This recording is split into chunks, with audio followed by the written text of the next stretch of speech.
Imagine you're just sitting on your couch, right? You're checking your bank account on your phone, and you notice $100 is just missing. Oh, the worst feeling. Right. No explanation. It's just gone. Yeah. So you call the bank, you're completely panicked, and the manager on the phone just lets out this heavy sigh and says, yeah, that happens sometimes. Well, The system is incredibly complicated. We've got millions of transactions a minute, so occasionally your money just sort of drifts away into the ether. Totally normal. yeah, you would close that account immediately. I mean, Yep. nobody would tolerate that for a second. Exactly. When it comes to our personal finances, we demand absolute precision. We expect banks to build a structural architecture that accounts for, and protects every single cent down to the decimal point. And this is the crazy part, when you zoom out to the national level, that exact scenario is playing out every single day. Just on a scale that is, well, it's almost impossible to comprehend. It really is. So welcome to a brand new deep dive. Today we're opening up an incredibly eye-opening source material.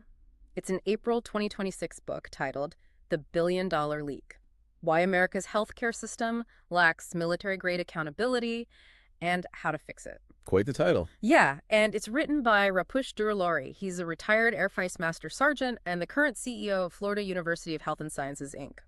And what makes his perspective so fascinating is that he isn't approaching this from, like, a partisan political angle or even your traditional medical policy background. Right. He's looking at our healthcare spending entirely through the lens of pure systems engineering and, rigid military discipline. Which we desperately need. And our mission for this deep dive is to uncover exactly why the U.S. Medicare and Medicaid systems bleed somewhere between $70 and $100 billion every single year. Just a staggering amount of money. Let that massive number sink in for a second.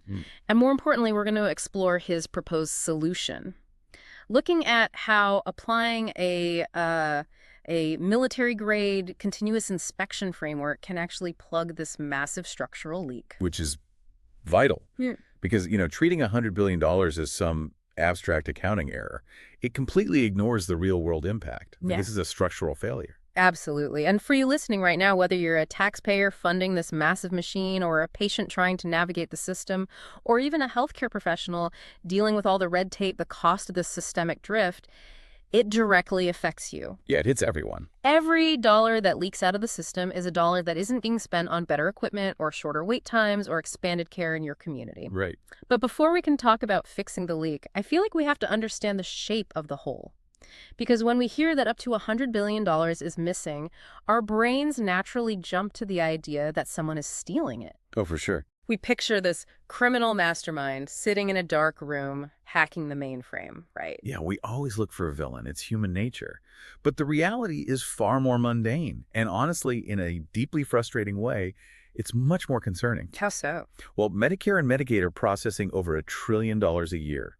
The sheer complexity of that daily operation is staggering. Just to give you an idea of how bloated the machinery has become, look at the billing codes. Oh, boy. Back in the 1970s, a medical professional had to choose from about 17,000 different procedure codes when they were submitting a claim. Which already sounds like a lot. Right. But today, they're navigating over 70,000 distinct codes. Wait, 70,000? It's like going to a restaurant where the menu has 70,000 items. Statistically, the kitchen is going to bring you the wrong meal eventually. The margin for error is just astronomical. Exactly. And at that $1 trillion scale, an error rate of just 1% equals $10 billion. Just 1%. Yeah. That's roughly the entire annual budget of a mid-sized American state, just vanishing into a 1% margin of error. Wow. And the author explicitly points out that as much as 85% of these improper payments are due to system errors and process weaknesses. They're not deliberate fraud. They aren't malicious abuse. Okay, let me make sure I'm wrapping my head around this. If 85% of the lost money is just a byproduct of a clumsy system, we aren't fighting, like, a cartel of fraudsters. No, not most yet. We're literally just fighting bad paperwork and confusing rules. That is the core of his argument. He leads heavily on the work of W. Edwards Deming, he's considered a pioneer in modern quality science. Oh, I've heard of him. Yeah. So Deming made this crucial distinction between what he called special cause variation and common cause variation. Okay, so a special cause would be that rare one-off anomaly, like maybe a medical technician who is normally flawless but just had a terrible night's sleep, so they accidentally grabbed the wrong sticker and mislabel a lab test. Yes, exactly. And a common cause is an error that is baked into the daily operation of the system itself. Right. The book actually highlights an internal hospital review where administrators tried to figure out why so many lab tests were being mislabeled. What did they find? They found that 94% of those mislabeled tests were actually due to systemic issues. 94%? Yeah. The training manuals were completely unclear, the labeling machines were confusing to operate, and the workflow itself was chaotic. Only 6% of the errors were due to isolated individual mistakes. That's wild. But if we know that the vast majority of this lost money is just a structural error, an accepted failure of the system, why is the healthcare industry just shrugging its shoulders? Well, that's the multi-billion-dollar question. I mean, think of it like a leaky bucket. If you know the bucket has a massive hole in the bottom, you don't just keep pouring more and more water into it and acting surprised when it spills all over your shoes. Oh, you patch the hole. Right. You patch it. Right. Which is exactly why the author brings in this brilliant parallel from the commercial aviation industry. Because decades ago, aviation actually had an acceptable fatal accident rate. Which sounds terrifying today. It does. Planes occasionally went down, and it was considered a tragic but, inevitable cost of flying. But the industry didn't stop plane crashes by just blaming individual pilots after the wreckage was already on the ground. Right. They fundamentally changed the architecture of their oversight. They installed flight data recorders, right, like the black boxes that track everything. Exactly. They introduced continuous real-time monitoring of operations. Every single near miss, every mechanical anomaly, every slight deviation in altitude was logged and analyzed. Wow. The goal was to improve the process before a catastrophic failure could even happen. And over 50 years, the fatal accident rate in commercial aviation dropped by more than 90%. That's incredible. But what stands out in the book is how healthcare has done the exact opposite. Healthcare has essentially normalized its own instability. They treat a $100 billion loss as a routine cost of doing business, rather than a catastrophic system failure that requires a complete architectural overhaul. Okay, so if the aviation industry solved their acceptable loss problem through constant real-time monitoring, why is healthcare still bleeding all this money? The author argues it's because healthcare is using the exact wrong tools to fight the problem. They're relying on enforcement rather than inspection. Enforcement versus inspection. The distinction between those two concepts is really the hinge of the entire book. It almost feels like the difference between, well, a fire extinguisher and a smoke alarm. Oh, I like that. Yeah, like enforcement is the fire extinguisher. You only pull it off the wall when the building is already actively burning, the alarms are screaming, and the damage is actively being done. Right. But inspection is the smoke alarm. It just sits up there quietly checking the environment constantly, giving you an early warning so you can put out a tiny spark before the fire ever spreads. That is an excellent way to visualize the difference in timing and impact. Enforcement punishes violations long after they occur. Inspection conducts ongoing checks to catch problems before they even develop into violations. Makes total sense. The book details this devastating 2022 Medicaid fraud case in Michigan to illustrate the failure of the enforcement model. Oh, the clinic network case. This one was wild because of just how long it went on. It went on for years, literally years. A network of clinics systematically billed the government for fake medical procedures. And no one noticed. Well, they didn't do it all at once, They just padded their invoices with routine-looking codes under the radar. By the time the enforcement agencies finally swooped in, froze the clinic's assets, and generated the big front-page headlines, the damage was already done. Yep. $12 million were completely gone. And worse, 5,000 vulnerable patients were suddenly abandoned without care when those clinics were abruptly shut down. So the building had already burned down to the foundation. The fire extinguisher arrived way too late to save the patients or the money. Exactly. And this highlights a massive structural flaw in how we handle oversight. It's called evidentiary asymmetry. Evidentiary asymmetry. Okay, break that down. When you rely on an enforcement model, the agencies trying to stop the fraud need a legal burden of proof that is around 95% certainty. They have to painstakingly gather patient testimonies, subpoena records, and build an airtight legal case before they can freeze a single asset. Which obviously takes months or even years to build. And during that entire investigation, the fraudulent billing just keeps happening. Yeah. The system continues to bleed money while the lawyers are building their case. Right. Inspection, on the other hand, operates on a completely different threshold. It only requires a 1% statistical deviation to trigger an action. Wait, really, just 1%? Just 1%. If a billing claim looks just 1% off from historical norms, the system automatically pauses the payment and asks the provider for verification. So the smoke alarm beeps at a 1% anomaly, preventing the financial loss instantly. I mean, that makes so much more sense financially, too. Absolutely. The source actually mentions the return on investment for these two different approaches. Traditional episodic audits, the pay and chase model where we paid the claim first and try to hunt the money down later, that costs $1 in administrative and legal fees just to recover $4. Right. But real-time statistical monitoring, it costs $1 to save $10 or more. Because you avoid paying an army of lawyers and auditors to chase money that has already been spent, relying on the pay and chase enforcement model basically means we're structurally accepting the financial damage as a permanent given. Okay, so the logic is super clear. Sure. We need to install a system-wide smoke alarm. We need to shift from retroactive enforcement to proactive inspection. Exactly. But how do we physically build that architecture across a trillion-dollar network without breaking the whole healthcare system? And this is where Rapush Durali really leans into his Air Force background. Right. He argues that in the military, failing an inspection doesn't just mean a budget shortfall. It means people lose their lives. Yeah, the stakes are totally different. The gravity of the stakes dictates the strength of the architecture. He points to a tragic 2010 incident involving a military logistics unit that was deployed overseas. What happened there? They failed a routine safety inspection due to incredibly lax record-keeping. And because of that poor documentation, explosive ordnance was mislabeled and improperly stored in a facility. Oh, no. Yeah. When a fire eventually broke out in that storage area, the emergency response teams couldn't find accurate maps of the building or even the keys to specific blast doors. Oh, my God. And the resulting explosion claimed multiple lives. Which is absolutely heartbreaking, especially when you realize it was completely preventable. If the daily inspection protocols had been strictly followed, the fire wouldn't have reached mislabeled explosives. Exactly. And that tragedy underlines why military inspection systems are so unyielding.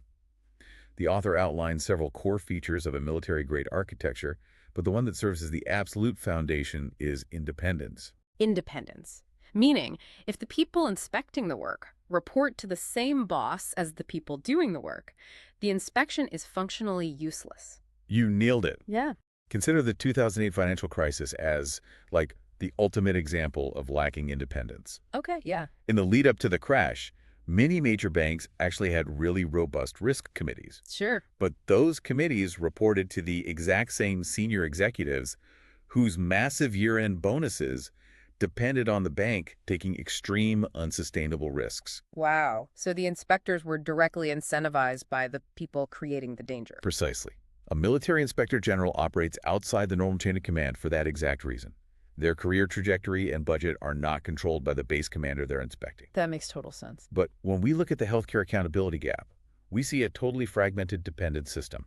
The federal government sets the broad rules, but individual states administer the funds differently. And pricing contractors operate in their own isolated silos, with very little independent oversight. Right. The book uses New York and Texas to highlight this fragmentation, doesn't it? Yes, it's a perfect example. Like New York actually uses an automated prepayment claims review system specifically for high-risk billing codes. They use layering, they inspect the claim before the money ever leaves the bank. Right. Texas, on the other hand, heavily relies on post-payment review. They pay the claim up front and then just randomly sample a few claims for auditing months down the road. And having two massive states running completely contradictory oversight architectures, it just proves that the national system is inherently unstable. But, okay, let me push back on this for a second. What? If we adopt this military approach and add all these layers, independent inspectors, mandatory prepayment reviews, constant tracking of corrective actions, doesn't that just create a bureaucratic nightmare? It's a very common concern. Right, like a massive web of red tape that inevitably bogs down doctors and slows down patient care. It's a totally valid fear, but the reality of systems engineering proves the exact opposite. Layering and redundancy actually reduce rework costs dramatically. Really? How? Think about the life cycle of a single billing error. If you catch an error upstream, like the exact moment a claim is submitted digitally, you flag it, the clinic fixes it instantly, and it's resolved. Right. If you let that error slide downstream and pay it out, You end up spending thousands of hours on legal fees, audits, and recovery efforts years later. It is not about slowing down care. It is about speeding up accuracy. Doing it right the first time is always faster than doing it twice. Okay, that definitely makes sense. But this brings us to a massive variable in all of this engineering talk: human. That's the human factor. An incredibly robust, mathematically perfect architecture sounds great in a textbook, but it's ultimately run by people, exhausted nurses, stressed administrators, overwhelmed IT staff. Oh, absolutely. How do we prevent this massive military-style system from becoming an overly punitive, terrifying place to work? If everyone is constantly being inspected, won't humans just hide their mistakes out of fear? That is the defining cultural challenge of any oversight system. Yeah. And it actually brings us back to W. Edwards Deming. The quality science guy. Right. He argued fiercely for the concept of psychological safety in the workplace. Fear suppresses the flow of information. Yeah, that makes sense. If personnel fear that they'll be fired or punished for every minor honest error, they will naturally conceal the problems. They'll sweep the small sparks under the rug until the whole building is on fire. So to combat that, the author highlights this fascinating concept of the no-blame huddle. Yes. He details a case in a state Medicaid department where the leaders realized their staff was hiding processing errors. So they instituted a simple 15-minute meeting, a no-blame huddle where staff could openly discuss strange anomalies or personal mistakes without any fear of being reprimanded or marked down on a performance review. And the results were immediate. I mean, in that specific department, a single huddle led to an employee feeling safe enough to point out a massive repeating claims rejection pattern that everyone else was ignoring. Wow.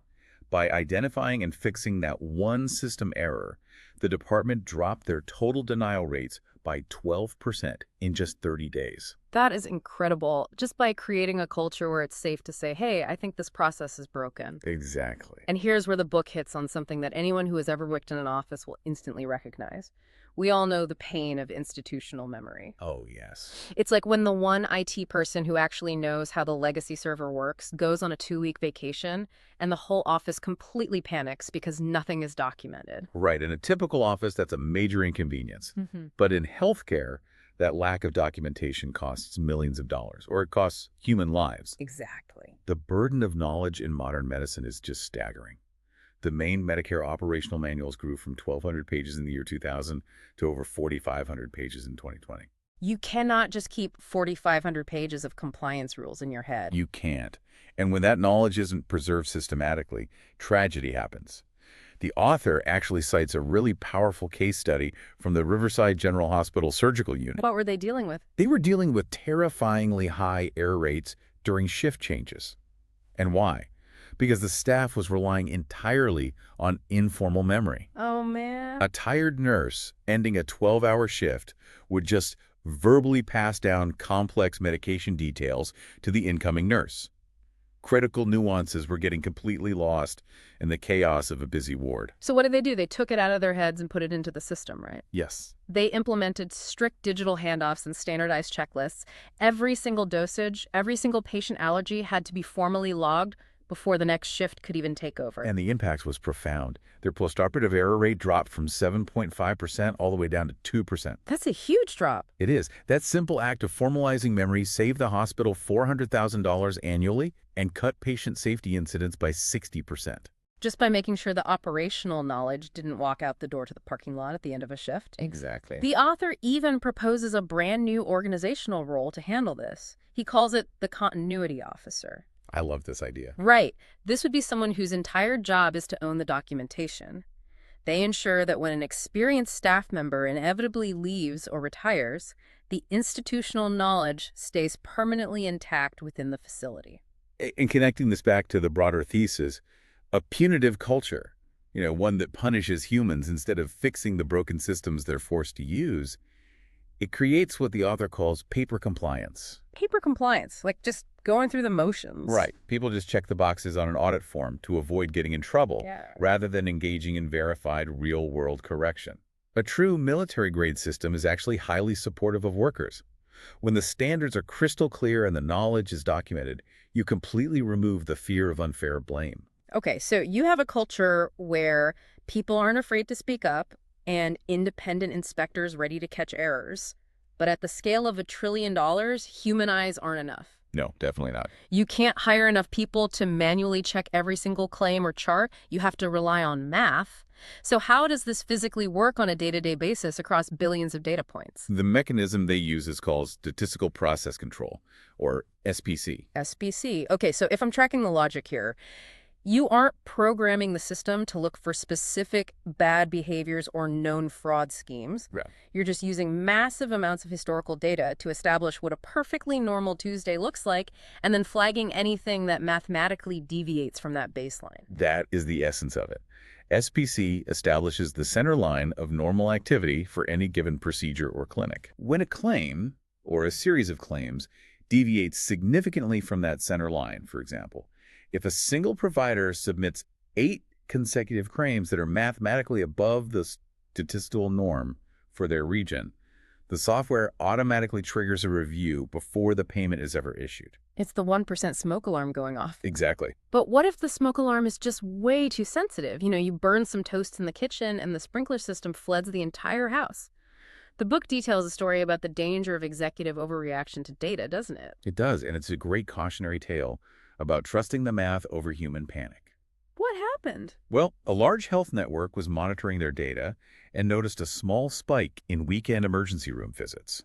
Statistically, it was actually a normal minor fluctuation within the bounds of standard variance. Sure, weekends can be busy. Right. But the hospital executives panicked. They immediately instituted a strict pre-approval policy for weekend admissions, thinking they were stopping a major cost leak. Which I'm sure was just a disaster for the emergency room staff. Oh, it caused massive bottlenecks. It frustrated the staff, delayed critical care, and generated a flood of patient complaints. And did the spike continue? No. 3 months later, the statistical spike naturally subsided on its own, exactly as the SPC models predicted it would.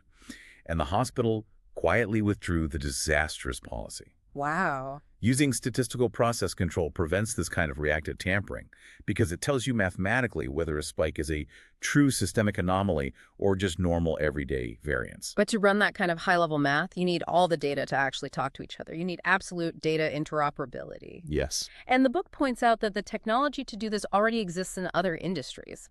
Look at the SWIFT network in global banking. Great example. They move trillions of dollars seamlessly across international borders without losing pennies.